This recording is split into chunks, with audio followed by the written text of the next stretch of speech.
Good morning. It's Monday morning, April the 4th. We are quickly coming up to Easter. Next Sunday is Palm Sunday. And I hope that you have a place of worship that you can go where they teach the Bible and you can join with others of like faith. I really struggled this morning with the new devotional series. But I kind of think that maybe I found one, My Redeemer Lives. We're coming on Easter. You see, yes, Jesus died, but he lives. He lives, he lives. Salvation to impart. I know that my Redeemer lives. Perfect peace.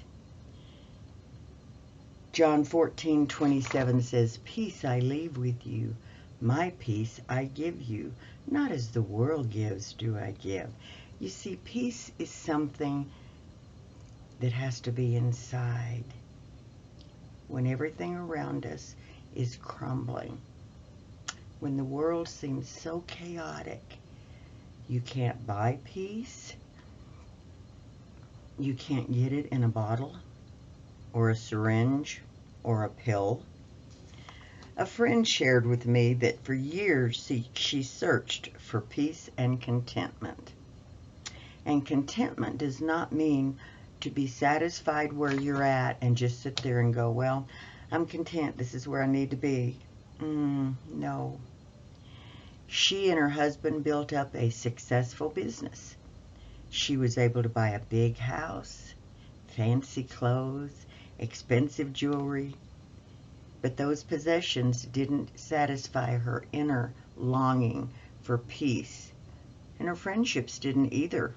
She had a lot of influential people in her life. Then one day, when she was feeling low and desperate, you ever been there? You just feel like you're at rock bottom. A friend told her about the good news of Jesus. There she found the Prince of Peace, and her understanding of true peace and contentment was forever changed. Jesus spoke words of such peace to his friends after their last supper together in John 14, when he prepared them for the events that would soon follow. He knew they would all be afraid, terrified, and run away when he was hauled up into the Roman court with Pilate and arrested and crucified eventually. His death, but his resurrection and the coming of the Holy Spirit. You see, I can't hold the Holy Spirit. I can't see the Holy Spirit. But oh, I know I have the Holy Spirit. A peace unlike anything the world can give. He wanted his disciples to learn how to find a sense of well-being even in the midst of trials and heartaches and hardships. Later, when the resurrected Jesus appeared to the frightened disciples after his death, he greeted them saying, Peace be with you. John 20, verse 19. Now he could give them and us a new understanding of resting in what he has done for us. As we do, we can find the awareness of a confidence far deeper than our ever-changing feelings. Jesus came to usher peace into our lives and our world. John 14:25, Jesus speaking. I am telling you these things now while I am still with you. But when the Father sends the Advocate as my representative, and that's the Holy Spirit, he will teach you everything and will remind you of everything I have told you. I am leaving you with a gift, peace of mind and heart. Are you searching for a settled, peaceful mind? And the peace I give is a gift the world cannot give.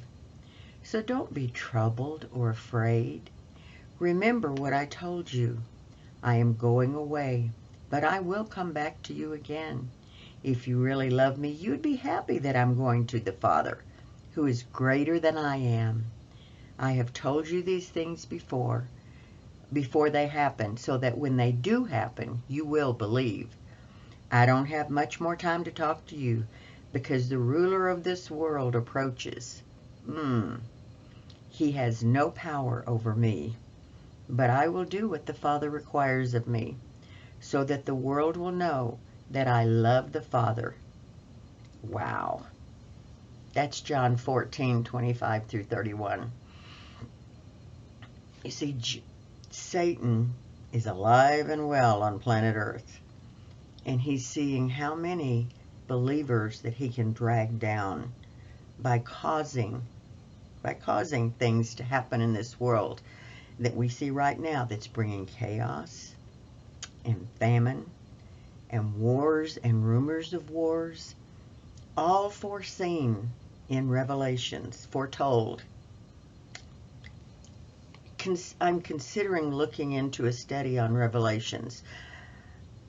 On the one hand, I really want to.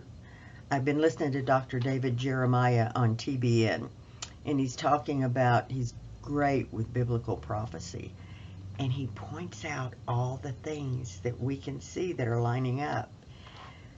Wow.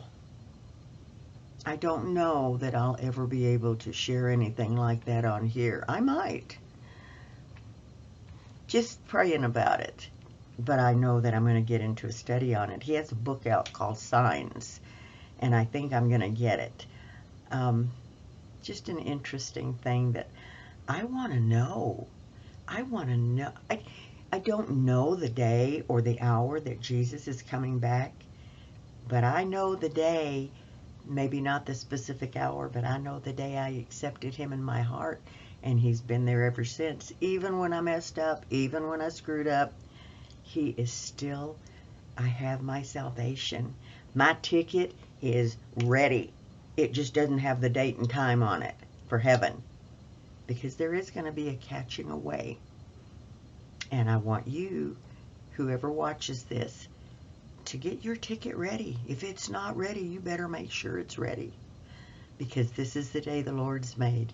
Rejoice and be glad in it.